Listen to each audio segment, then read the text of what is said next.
कृपया ध्यान रखें कि इस चैनल में सभी की सभी जो जानकारी है वो शैक्षिक और सूचनात्मक उद्देश्यों के लिए है। इस यूट्यूब चैनल में प्राप्त किसी भी जानकारी को वित्तीय सलाह, कानूनी सलाह या तो व्यक्तिगत सलाह के रूप में नहीं लिया जाना चाहिए। जय हिंद दोस्तों, आपके मन में एक सवाल कहीं ना कहीं आता होगा कि मार्केट के अंदर बड़ी बड़ी वेल लाखों के अंदर बिटकॉइन खरीद रही हैं। क्यों वो वेल अल्ट कॉइन को नहीं खरीद रही है? क्यों मीम कॉइन को नहीं खरीद रही है? क्यों ऐसे छोटे कॉइन को नहीं खरीद रही हैं? क्योंकि सवाल तो आना ही था। सवाल इसलिए आना था, बिटकॉइन का ग्रोथ जो है वो 4 सालों के अंदर 300%, 600% हो सकता है। 4 सालों की साइकिल के अंदर बिटकॉइन के अंदर से अगर हमें प्रॉफिट कमाना है तो 4 साल जब होल्ड करेंगे तब 3x से 4x तक हम मनी को बना सकते हैं, मिनिमम 2x।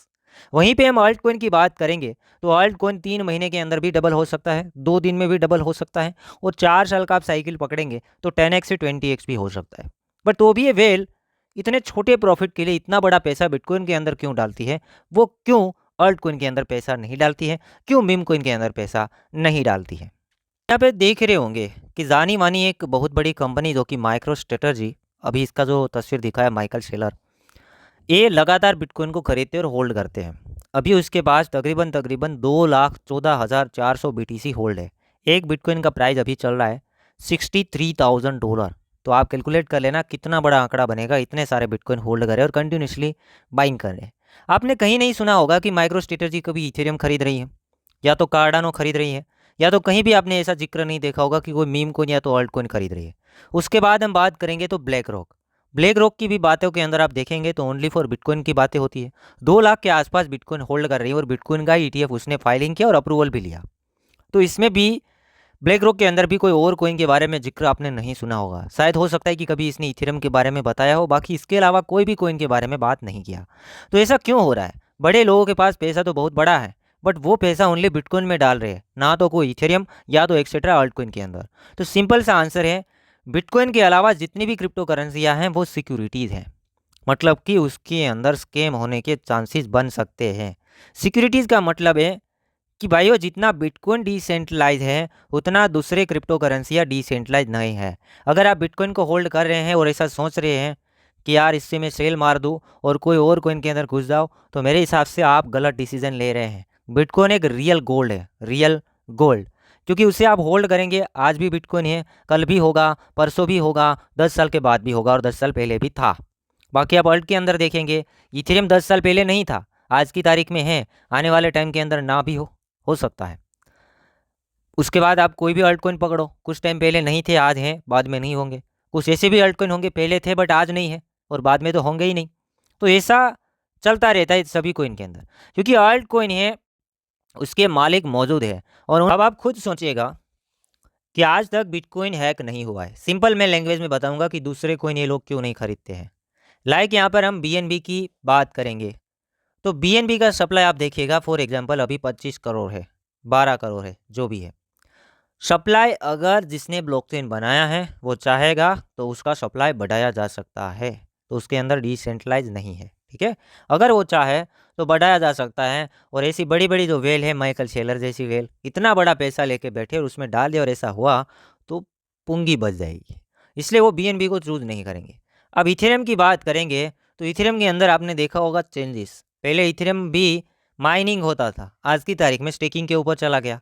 पहले प्रूफ ऑफ वर्क के अंदर काम करता था, आज की तारीख में प्रूफ ऑफ स्टेक के ऊपर काम करता है। तो उसे चेंज किया गया। अब चेंज किया गया, इसका मतलब है कि वो भी डिसेंट्रलाइज इतना नहीं है जितना कि बिटकॉइन है। अगर चाहे तो इथेरियम ज़्यादा भी प्रिंट किया जा सकता है। अगर प्रूफ ऑफ वर्क में से प्रूफ ऑफ स्टेक के अंदर लिया जा सकता है तो कुछ भी हो सकता है। उसी तरीके से ये तो बड़ी बड़ी क्रिप्टो करेंसियाँ दो हमने देखे बिटकॉइन के बाद, अब छोटी मोटी की तो आप बात ही नहीं कर सकते। जो चाहे वो हो सकता है, अगर जिसने इसको बनाया है वो चाहे तो।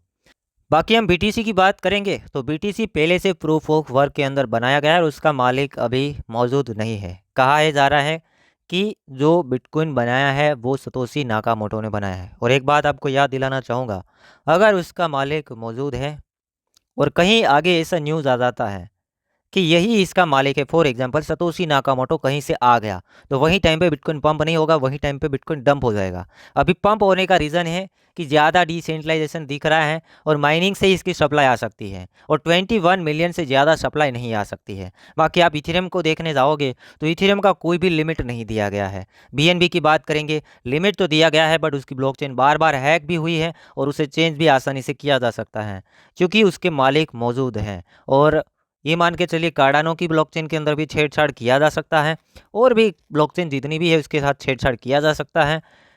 मैं ऐसा नहीं कह रहा हूँ कि चीज़ें अच्छी नहीं है, चीज़ें अच्छी है जब तक किसी के मन में, जिसने बनाया है इसके मन में गलत विचार नहीं आता है तब तक ठीक है। अगर उसे ही लालच आ गया, कुछ करने का मन हो गया तो फिर वो कुछ भी कर सकते हैं और कोई भी बहाना हो सकता है, हैक हो गया, वो हो गया, वो हो गया, कुछ भी बहाना हो सकता है। आप यहाँ पर एक बार वीडियो क्लिप सुनिएगा जो कि मैं भी काफ़ी बार सोचने लगता हूँ कि हम तो ज़्यादा अल्ट होल्ड करते हैं बट अल्ट में तो ऐसी ऐसी चीज़ें हैं, बट क्या करें, हमारे पास उतना बड़ा पैसा नहीं है। रिटेल इन्वेस्टर मैक्सिमम अल्ट के अंदर खेलते रहते हैं। इसलिए मैं बताता हूँ कि भाई आप बहुत ज़्यादा लॉन्ग टर्म के चक्कर में मत पड़ेगा, एक रैली तक का ही चक्कर रखिएगा। मतलब कि कोई भी कोइन को आप उठा रहे हैं, मिनिमम एक रैली और मैक्सिमम 2 रैली, मतलब 3-4 साल एक रैली कंप्लीट होने में होता है, तो वो अल्ट कोइन 4 सालों के अंदर सेल होना चाहिए। 8 साल के बाद देखने जाओगे तो वो अल्ट कोइन मौजूद हो भी सकता है, नहीं भी हो सकता है, कहना मुश्किल है। एक बार यहाँ पर वीडियो क्लिप सुनेंगे, माइकल सेलर क्या कह रहे हैं, बिटकॉइन के अलावा जितनी भी क्रिप्टो करेंसी या कुछ नेम लेके बोल रही कि इसके अंदर क्या प्रॉब्लम है। देखिए सुनिए। Ethereum is not going to be approved. Sometime this summer, it'll be very clear to everyone that Ethereum is deemed a crypto asset security, not a commodity. After that, you're going to see that Ethereum, BNB, Solana, Ripple, Cardano, everything down the stack is just a crypto asset security unregistered. None of them will ever be wrapped by a spot ETF. None of them will be accepted by Wall Street. None of them will be accepted by mainstream institutional investors as crypto assets. This is the one universal consensus accepted institutional grade crypto asset in the world.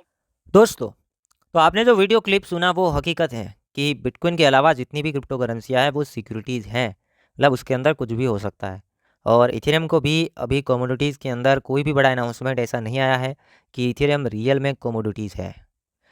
देखते हैं आगे क्या होता है। बाकी alt coin rally के हिसाब से काफ़ी प्रॉफिट देंगे क्योंकि तब भी कोइन को बनाया गया है जब उसको प्रॉफिट कमाना हो। मतलब जिसने कोइन बनाया है वो अपने प्रॉफिट के लिए भले ही बनाया हो, जब तक उसे वो पंप नहीं करेगा तब तक उसे भी प्रॉफिट नहीं होगा। तो एक रैली के लिए देखिएगा क्योंकि पंप करने के बाद दूसरी बार रैली आ भी सकता है, ना भी आ सकता है, उसका आपको ध्यान रखना पड़ेगा। और रियल यूज़ केस जिसके बढ़ रहे, फॉर एग्जाम्पल रिपल, वो लॉन्ग टर्म टिक सकते हैं। ऐसे जो प्रोजेक्ट्स हैं वो लॉन्ग टर्म टिक सकते हैं, बाकी मीम वीम के चक्कर में थोड़ा कम पड़ेगा। बाकी एक और न्यूज़ अपडेट है, ग्रेस्केल की तरफ से रिकॉर्ड बना दिया जब से ग्रेस्केल का ईटीएफ फाइलिंग हुआ है।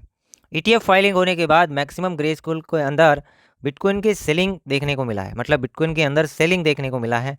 पहली बार ऐसा बना है ईटीएफ लॉन्च होने के बाद कि उसके अंदर कुछ इनफ्लो, मतलब कि पैसा आता हुआ नज़र में आ रहा है। तकरीबन $63 मिलियन के आसपास ग्रेस्केल के अंदर बिटकॉइन खरीदा गया है, ईटीएफ को खरीदा गया है। यहाँ पर रिकॉर्ड बन चुका है क्योंकि पहली बार $63 मिलियन का इनफ्लो देखने को मिला है। इतना ज़्यादा इनफ्लो नहीं देखने को मिल रहा था, पहले कंटिन्यूसली आउटफ्लो देखने को मिला था, अब की बार इनफ्लो देखने को मिल रहा है। और ऐसे सामने भी हम देखेंगे तो बिटकॉइन के अंदर भी हमें एक पंप देखने को मिला है। बिटकॉइन का प्राइस फिलहाल $63,400 के ऊपर ट्रेड कर रहा है। जैसे हमने कल की वीडियो के अंदर बात की थी कि बिटकॉइन का प्राइस 100 MA से ऊपर आ रहा है, बट एटलीस्ट 2 दिन वेट करना चाहिए।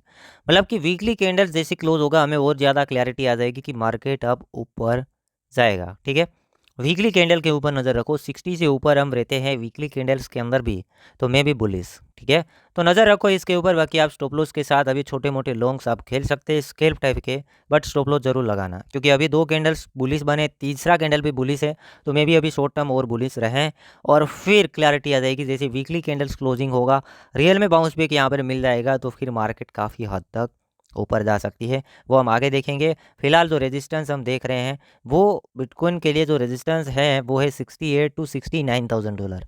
अभी मार्केट चल रही $63,400। देखते हैं आगे क्या होता है। 1-2 दिन और यहाँ पे हम इंतज़ार करेंगे, वीकली कैंडल क्लोजिंग तक वेट करने की कोशिश करेंगे। बाकी आपके तरफ से जो एनालिसिस बन रहा है उससे देखेगा। बाकी बिल्कुल नज़र रखें, बिटकॉइन 60 से नीचे नहीं जाना चाहिए वरना अगेन प्रॉब्लम क्रिएट हो सकती है।